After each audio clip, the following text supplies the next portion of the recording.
Hi hello viewers, welcome back to our channel. So நான் உங்கள் PK வந்தாச்சு. நம்ம இன்னைக்கு இந்த வீடியோவில் எந்த விஷயத்தை பற்றி பேச போகிறோம், யாரை பற்றி பேச போகிறோம் அப்படின்னு சொல்லி கேட்டோம்னா, கடந்த ஒரு 2-3 நாளாக சர்வதேச அரசியலில் மிகப்பெரிய பரபரப்பு அப்படின்றது ஏற்படுத்திருக்கக்கூடிய விஷயம், வெனிசுலாவுடைய அதிபராக இருக்கக்கூடிய நிக்கோலஸ் மாதிரி இருக்கார் இல்லையா, அவர் அமெரிக்க அதிபரான ட்ரம்ப் தலைமையிலான குழு வந்துட்டு சிறைப்பிடிச்சிருக்கக்கூடிய விஷயம் தான் அப்படின்னு சொல்லலாம். ஸோ தொடர்ந்து 2019 வந்துட்டு பார்த்தோம் அப்படின்னா, மாதிரிக்கு எதிராக அமெரிக்கா கடுமையான தாக்குதல்கள் அப்படின்றத நடத்துறதா இருந்தாலும் சரி, அதை தாண்டி வந்துட்டு மாதிரேவனுடைய தலை இருக்கு இல்லையா, யார் வந்துட்டு மாதிரேவை கொள்றாங்களோ அவங்களுக்கு பல 100 கோடிகள்ல சன்மானம், 400 கோடி 500 கோடி அப்படின்னு சொல்லி அனௌன்ஸ் பண்றதா இருந்தாலும் சரி, இல்ல கடைசி வார்னிங் தர நாட்டை விட்டு ஓடி போயிரு அப்படின்னு சொல்லி வார்னிங் தரது அப்படின்னு சொல்லிட்டு மாதிரேவரை தொடர்ந்து வந்துட்டு பார்த்தோம் அப்படின்னா ட்ரம்ப் இருக்கார் இல்லையா, அவர் ஒரு கடுமையான மோதல் போக்கு அப்படின்றதான் ஃபாலோ பண்ணிக்கிட்டு இருந்தாரு. இப்படிப்பட்ட சுச்சுவேஷன்ல தான் சனிக்கிழமை வந்துட்டு பார்த்தோம்னா வெனிசுலா இருக்கு இல்லையா, வெனிசுலாக்குள்ளேயே வந்து ஒரு கடுமையான தாக்குதல் அப்படின்றத நடத்தி மாதிரேவை மட்டும் இல்லாம அவருடைய மனைவியையும் நாடு கடத்தி இருக்கு அமெரிக்கா. சோ இது ஒரு பக்கத்துல வந்துட்டு பார்த்தோம் அப்படின்னா அமெரிக்காவுடைய நட்பு நாடுகள்னு சொல்லக்கூடிய 2-3 நாடுகள் ஆதரவு அப்படின்றது சொன்னாலும் கூட, உலகத்தில் இருக்கக்கூடிய பெரிய பெரிய நாடுகள் அப்படின்னு சொல்லி கருதக்கூடிய ரஷ்யா, சீனா முதற்கொண்டு பல நாடுகளும் இதுக்கு கடுமையான எதிர்ப்பு அப்படின்றத தெரிவிச்சிருக்காங்க. சோ என்னதான் நினைச்சுக்கிட்டு இருக்கு அமெரிக்கா, அதை தாண்டி வெனிசுலா மேல இப்படி ஒரு தாக்குதல் நடத்துறதுக்கான காரணம் என்ன, மாதிரேவை ட்ரம்ப் அடியோட வெறுக்கிறது ஏன் அப்படின்ற மாதிரி பல விஷயங்களை தான் நம்ம இந்த வீடியோல பேச போறோம்.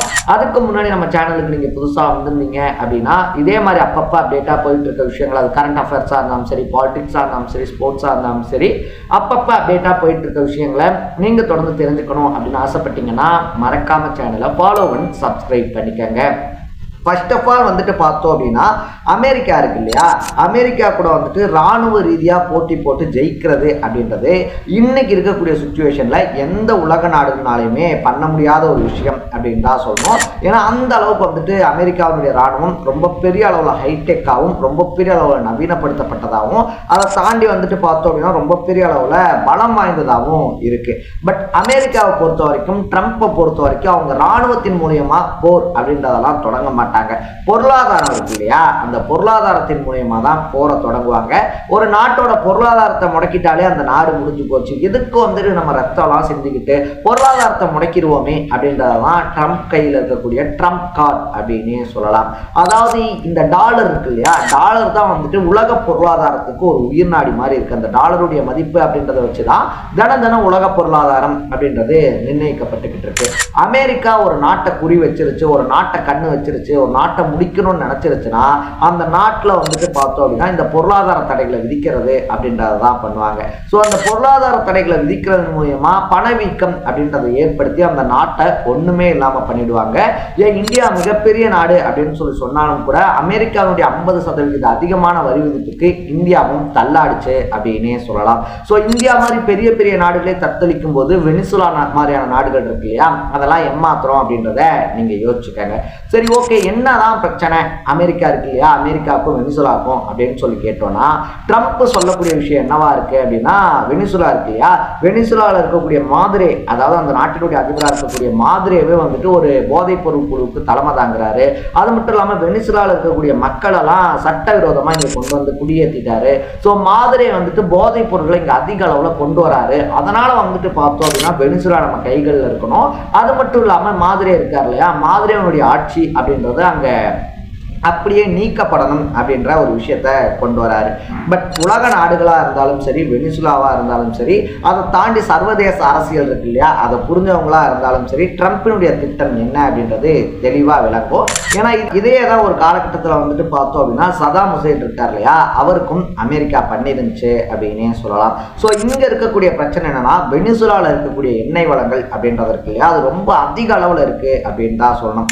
அமெரிக்காவில் இருக்கக்கூடிய பிரச்சனை, அமெரிக்காவுக்கு என்ன பிரச்சனை வெனிசுலா கிட்ட அப்படின்னு சொல்லி பார்த்தோம்னா, அமெரிக்காவுடைய ஆசைக்கு இணங்காததும் அதை தாண்டி வந்துட்டு அமெரிக்கா சொல்றது இருக்கு இல்லையா, அமெரிக்கா சொல்றதை கேட்காததும் தான் அப்படின்னு சொல்லணும். ஸோ வளைகுடா நாடுகள் இருக்கு இல்லையா, வளைகுடா நாடுகளாக இருந்தாலும் சரி, அதை தாண்டி வந்துட்டு இந்த எண்ணெய் வளங்கள் அதிகமாக இருக்கக்கூடிய நாடுகள், அமெரிக்கா சொல்றதை கேட்கக்கூடிய நாடுகள், அமெரிக்காவுடைய ஆசைகளுக்கு வந்துட்டு இணங்கி போற நாடுகள் அப்படின்றது இருக்கு இல்லையா. இதை தான் இப்படிதான் பண்ணணும், இதை நாங்க தான் சொல்லுவோம் அப்படின்னு அமெரிக்கா சொல்லும்போது அதை கேட்கக்கூடிய நாடுகள்லாம் வந்துட்டு பார்த்தோம்னா சந்தோஷமா தான் இருந்துகிட்டு இருக்காங்க. அந்த நாடுகள்லாம் வந்துட்டு பணத்தை பொடிச்சுக்கிட்டு தான் இருக்கு. பட் வெனிசுலா மாதிரி ஒரு சில நாடுகள் வந்துட்டு பார்த்தோம்னா, எங்க நாட்டில் இருக்கக்கூடிய வளம் இருக்கு இல்லையா, அதை வந்துட்டு நீங்க எப்படி நிர்வகிப்பீங்க, அது எங்களுடைய உரிமை, அதை நாங்க பாத்துக்கிறோம் அப்படின்னு சொல்லி சொல்றதோட மட்டும் இல்லாம, அமெரிக்காவுடைய எதிரி நாடுகள் அப்படின்னு சொல்லக்கூடிய ரஷ்யா, சீனா இருக்கு இல்லையா, இவங்களோடலாம் வந்துட்டு ஒரு இணக்கமா இருப்பாங்க. இப்ப நம்ம கிட்ட ஒருத்தங்க வம்பு பண்றாங்க அப்படின்னு சொல்லி வச்சுக்கோங்க, நம்ம அவங்கள்ட்ட இருந்து தள்ளி வந்துருவோம், வேற ஒருத்தங்கிட்ட போய் பேசுவோம் இல்லையா. அதே மாதிரி வந்துட்டு பார்த்தோம்னா, அமெரிக்காவுடைய போக்குவரத்து பிடிக்கல அப்படின்னா அங்க இருந்து விளக்கக்கூடிய நாடுகள் ரஷ்யாவையோ சீனாவையோ வந்துட்டு ஒரு நட்பு நாடா கருதுவாங்க. இது வந்துட்டு அமெரிக்காவுக்கு ரொம்ப பெரிய பிரச்சனையா மாறுது அப்படின்னே சொல்லலாம். ஏன்னா தொடர்ந்து வந்துட்டு வெனிசுலா இருக்கு இல்லையா, வெனிசுலா எண்ணெய் வளங்கள் அப்படின்றத யூஸ் பண்ணி பணத்தை கூச்சிக்கிட்டே வித்துக்கிட்டே இருக்காங்க.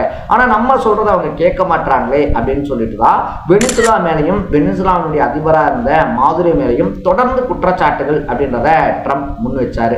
ஒரு காலகட்டத்தில், அதாவது இந்த போர் இருக்கு இல்லையா, இந்த போரா இருந்தாலும் சரி, அதை தாண்டி வந்துட்டு மாதுரோவை கைது பண்ணதா இருந்தாலும் சரி, சடனா இன்னைக்கு நேற்று நடந்த விஷயம்லாம் கிடையாது. 2019 இருந்தே வந்துட்டு பார்த்தோம்னா மாதுரோ மேல தொடர்ந்து பல குற்றச்சாட்டுகள் அப்படின்றத ட்ரம்ப் வச்சுக்கிட்டே தான் இருக்காரு. ஸோ 2019 பொருளாதார தடைகள் அப்படின்றத வெனிசுலா மேல அமெரிக்கா போட ஆரம்பிக்குது. இதன் காரணமா என்ன நடக்குது அப்படின்னு சொல்லி பார்த்தோம்னா, இந்தியா மாதிரியான நாடுகள் இருக்கு இல்லையா, இந்தியாவுமே ஒரு காலகட்டத்தில் வெனிசுலா கிட்ட இந்த கச்சா எண்ணெய்லாம் வாங்கிக்கிட்டு இருந்த நாடு தான். ஸோ அப்படி அமெரிக்கா பொருளாதார தடை ஒரு நாட்டு மேல போட்டுருச்சுன்னா மற்ற நாடுகளும் அந்த நாடை ஓரங்கட்டி தான் ஆகணும். ஸோ அப்படி மற்ற நாடுகள் ஓரம் கட்டணும், அந்த நாட்டில இருந்து எந்த பொருளையும் வாங்கக்கூடாது அப்படின்றதுக்காக தான் அமெரிக்கா இந்த பொருளாதார தடையவே போடுறது.